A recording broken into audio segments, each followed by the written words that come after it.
do Evangelho. Pedir ao nosso irmão Regis que faça a leitura, por gentileza, em voz alta.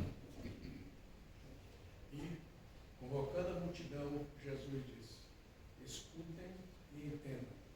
O que contamina a pessoa não é o que entra pela boca, mas o que sai da boca. Isto sim contamina a pessoa. Então, aproximando-se dele, os discípulos disseram: sabia que os fariseus, ouvindo o que o Senhor disse, ficaram escandalizados? Mas ele respondeu: toda planta que meu Pai Celeste não plantou será arrancada. Esqueçam os fariseus, são cegos, guias de cegos. Ora, se um cego guiar outro cego, ambos cairão no buraco. Então Pedro disse a Jesus: explique-nos esta parábola. Jesus, porém, disse: também vocês ainda não entenderam? Não compreendem que tudo o que entra pela boca desce para o estômago e depois é eliminado? Mas o que sai da boca vem do coração, e é isso que contamina a pessoa. Porque do coração procedem maus pensamentos, homicídios, adultérios, imoralidade sexual, furtos, falsos testemunhos, blasfêmias. São estas as coisas que contaminam a pessoa. Mas o comer sem lavar as mãos não a contamina. Palavra do Senhor, palavra da salvação. Graças a Deus, podemos assentar.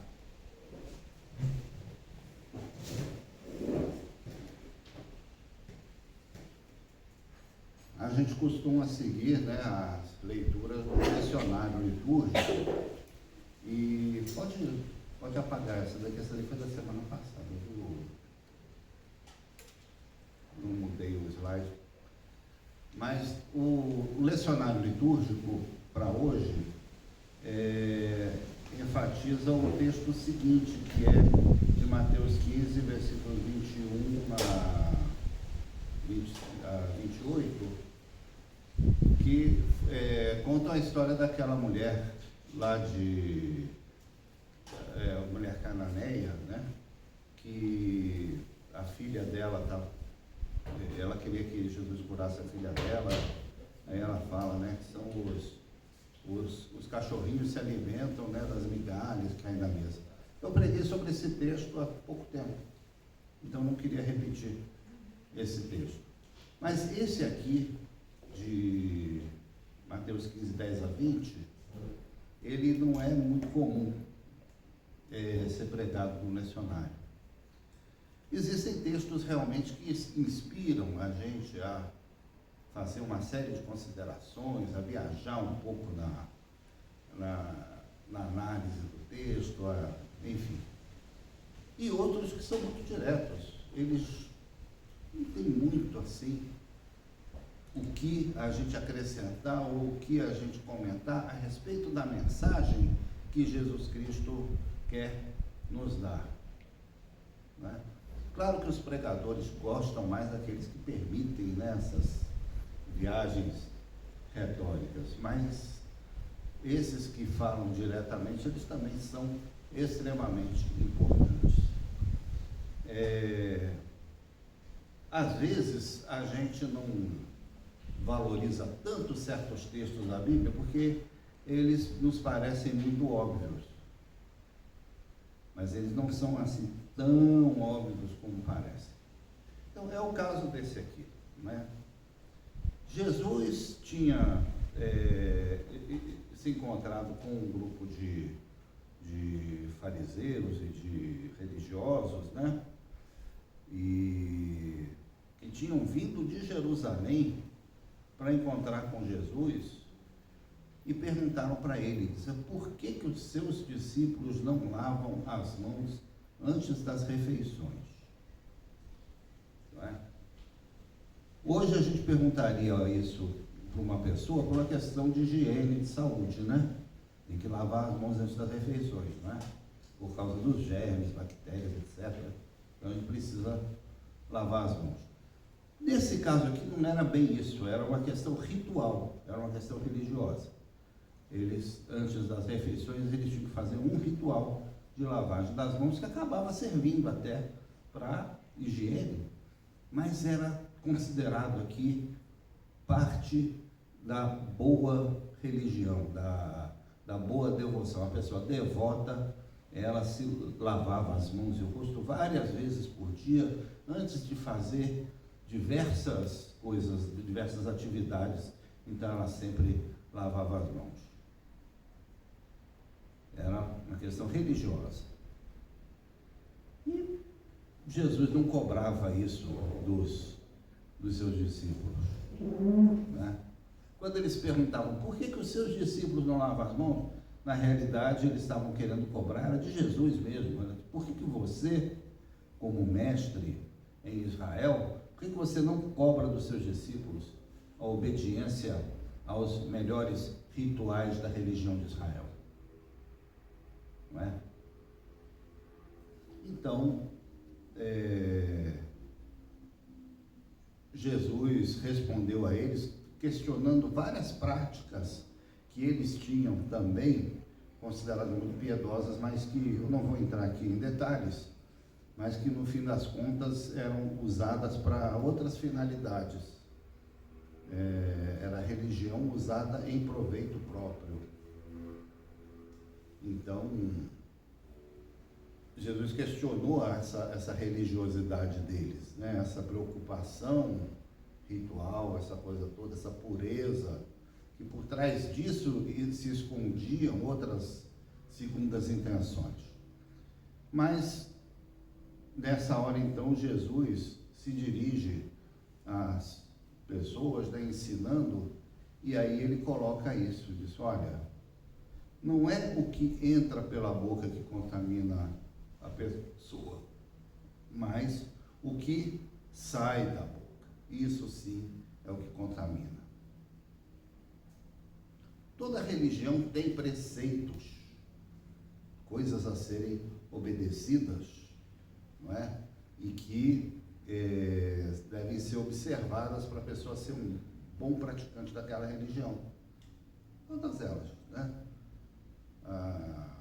Inclusive dentro do próprio cristianismo a gente tem algumas coisinhas assim, né?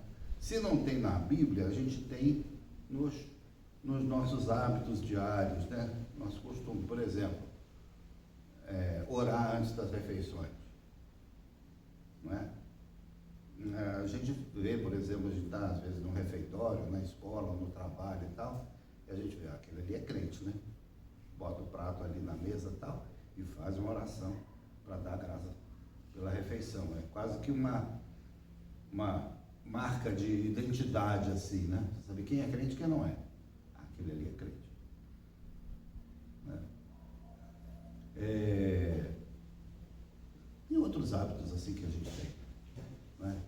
Não há nenhuma prescrição bíblica, nem das nossas igrejas mesmo, impondo que a gente precisa fazer uma oração antes da refeição. Né? Mas é um hábito que a gente assume, entendeu? Se eu comer, né, se eu almoçar sem fazer a oração, o que vai acontecer comigo? A comida vai me fazer mal? A comida não vai ser abençoada? Não. Entendeu? Absolutamente não condeno quem faz a sua oração, mas não posso considerar esse hábito muito bacana, muito saudável, muito bonito, uma necessidade da minha vida espiritual. Entendeu? Minha opinião. E é a mesma coisa que Jesus está colocando aqui.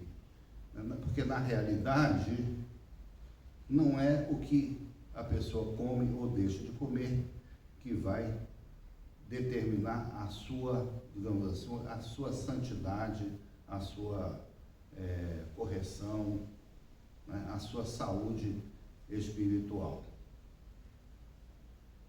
Não é? Muitas religiões se baseiam justamente nisso, no que você come ou deixa de comer. Muçulmanos e os judeus não comem absolutamente nada de carne de porco.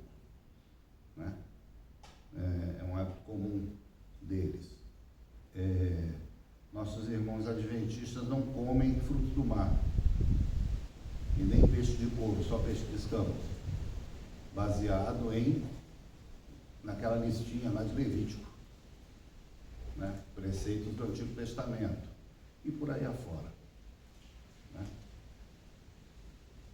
Agora, a grande discussão, então, que Jesus coloca é isso. Ele questiona todas as religiões do mundo no seguinte sentido, que é muito mais fácil você estabelecer coisas que você deve fazer ou deixar de fazer na sua ética individual, né, na sua prática religiosa, do que você controlar ou você se preocupar com o que você está fazendo a partir daquilo. Vocês estão entendendo? Então, o que ele coloca aqui, o que sai da minha boca, né? A minha boca que não pode saborear determinados alimentos, que não pode falar determinadas palavras que são torpes, que são feias, né? O que sai da minha boca, o que eu construo a partir da minha vida, da minha espiritualidade, não é? Isso sim é que identifica e é o que determina quem é que tem uma saúde espiritual, quem é que está vivendo efetivamente no reino de Deus ou não. Não é? E eu fiquei assim pensando em alguns exemplos, algumas situações que a gente vivencia, né? Por exemplo, na minha casa não toca a música do mundo. Não toca a música do sol, ouço música evangélica, música cristã, assim, de manhã à noite e tal, né? Tá certo. Agora, se dessas músicas que você ouve, as que orientam você é o quê? Vingança por Sabor de Mel, da Damares, né? Quer dizer, uma música que é evangélica, ninguém duvida, não é? Mas que prega assim um espírito negativo, um espírito de amargura, um espírito que não é de perdão, entendeu? Você viu a minha queda, não sei o que, agora você vai ver a minha subida, a minha glória, não sei o que, vai ser uma vingança com sabor de mel, uma vingança santa, né? Já questionava muito essa música, né? Então, A letra, né? exato. Que propostas de espiritualidade está nessa música aqui para te edificar? Não é música do mundo, não é? Não é sertanejo, não é arrocha, não é nada disso e tal. É importante a gente ter em mente, então, o que a gente está construindo a partir da nossa religiosidade, né? Dos nossos bons hábitos, né? É claro que aí acontece uma outra coisa também, né? Então tá bom, se não é o que entra pela boca da pessoa que a contamina, então tá tudo liberado. Eu vou me drogar, não é? Eu vou me embriagar, eu vou, né, me encher de coisas que afetam o meu corpo, a minha saúde e tal, porque já que não é isso que contamina a pessoa, não é? Não. Acho que é necessário a gente ter um bom senso também, né? Aquilo que você está ingerindo aqui no sentido bem amplo, né? Aquilo que está alimentando o seu corpo, a sua mente, aquilo que você está vendo, assistindo, aquilo que você está lendo, tá? Para que você está fazendo aquilo? O que você está querendo? Que frutos você quer produzir a partir daquilo? Não é? Um atleta, por exemplo, né? Um atleta é uma pessoa saudável, né? Um exemplo de saúde física, tal. Aí ele começa a usar anabolizantes, substâncias proibidos para melhorar o seu desempenho, para se consagrar no mundo do esporte como sendo uma pessoa, né, acima da média, um super atleta, etc, etc. Não é? Aquilo que ele está ingerindo, ou injetando, ou fazendo, está servindo para quê? Para uma prática desonesta dentro do esporte. Ele vai ser punido por aquilo. Muito difícil a pessoa esconder isso por muito tempo. Não é? Então não se trata aqui de que Jesus esteja liberando as pessoas para se drogarem, se embriagarem, se contaminarem, se acabarem, né, naquilo que lhes dá algum tipo de satisfação, de prazer. Não é isso. Mas ele está tirando o foco desse lado da espiritualidade e deslocando para um outro lado. O que eu estou falando, o que eu estou fazendo, o que eu estou praticando, quais são os meus frutos, né? O que a gente está produzindo a partir daquilo que eu estou internalizando no meu organismo. É claro que se eu me alimentar com coisas boas, a tendência é eu produzir coisas boas, não é? Salmo 1, eu sempre me lembro nessas horas: bem-aventurada a pessoa que não anda no conselho dos ímpios, não se detém no caminho dos pecadores e nem se assenta na roda dos escarnecedores. Ou seja, não ouve o conselho dos perversos, não se detém, não para no caminho, no modo de vida dos pecadores e nem se assenta na roda dos que não levam a vida a sério, e nem Deus a sério, nem nada a sério, a famosa roda dos escarnecedores. Ela não se alimenta, ela se abstém de se alimentar, de alimentar a sua alma dessas coisas. Antes, o seu prazer está na lei do Senhor, e na sua lei medita de dia e de noite. Esse é o verdadeiro alimento da alma da pessoa. Então, ela sabe do que se abster e ela sabe do que se alimentar para a sua saúde espiritual. E o Salmo prossegue traçando uma analogia. Ela é semelhante à árvore plantada junto a ribeiros de águas que, no devido tempo, dá o seu fruto e cuja folhagem não murcha. Não é? Vamos usar aqui uma figura que a irmã Beth conhece bem, né? Como um pé de açaí plantado ali na beira do Igapó, né? Vai dar muito açaí.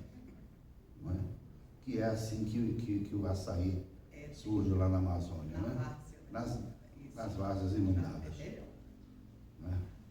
Então, Jesus chama a atenção da gente para ter clareza disso, do que a gente está se alimentando, do que a gente está se abstendo, mas, sobretudo, o que a gente está produzindo. Porque ele diz exatamente, né, o quê?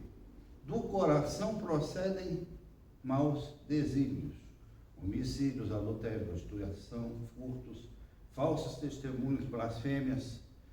Boa parte desses males aqui enumerados lá nos 10 mandamentos, né? Não adulterarás, não matarás, tal. Né? É de dentro da pessoa e não daquilo que ela se alimenta. Mateus, inclusive, quando escreve esse texto, ele escreve para uma comunidade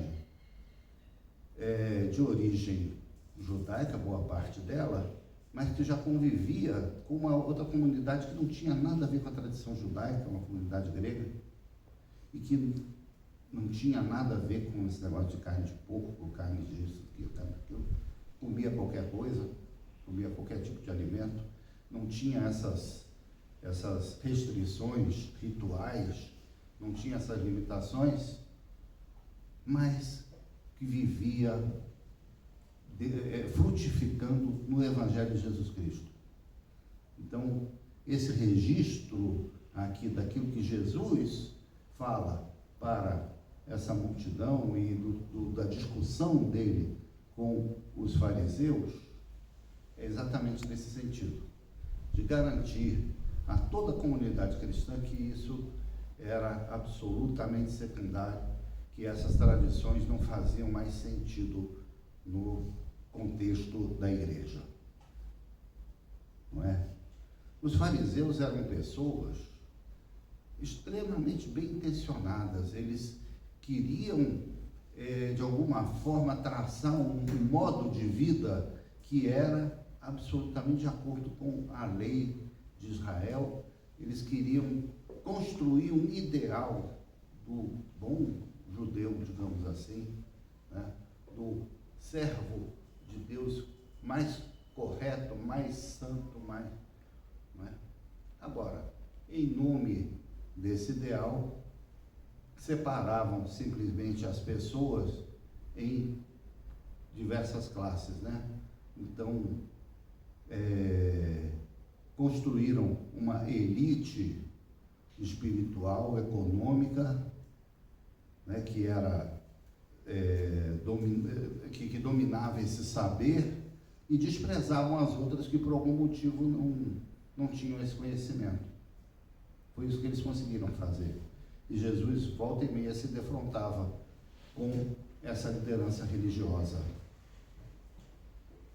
Então, nós que não somos fariseus, nós também temos os nossos mecanismos de construir o nosso farisaísmo, não é?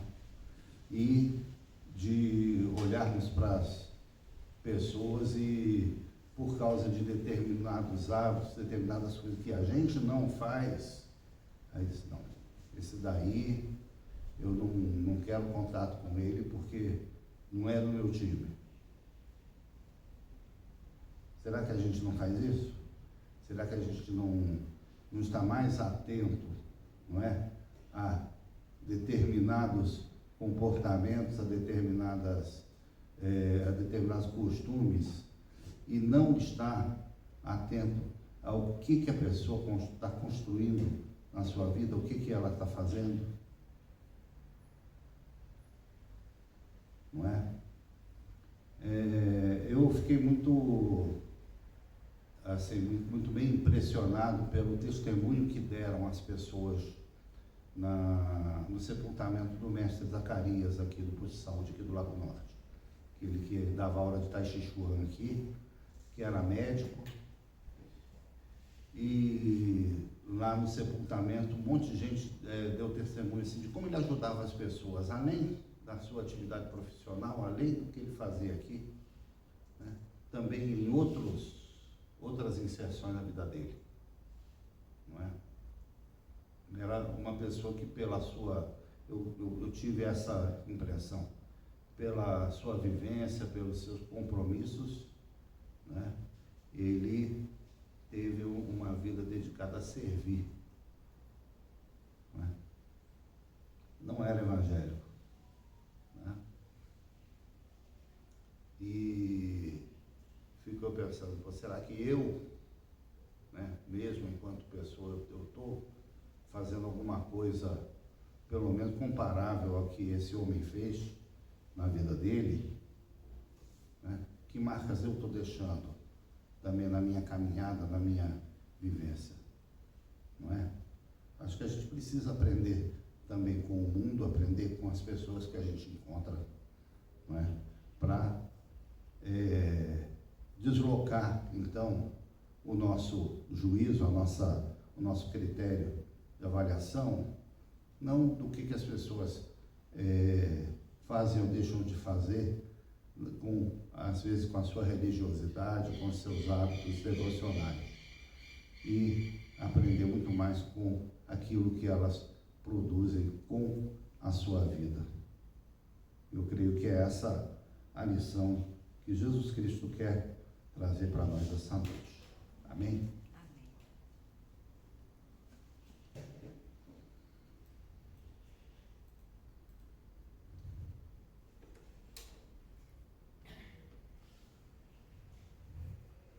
nos lembrar também do nosso compromisso, né, com esse ministério, de estarmos contribuindo, de estar participando, como diz o apóstolo Paulo, em 2 Coríntios 9, versículo 27.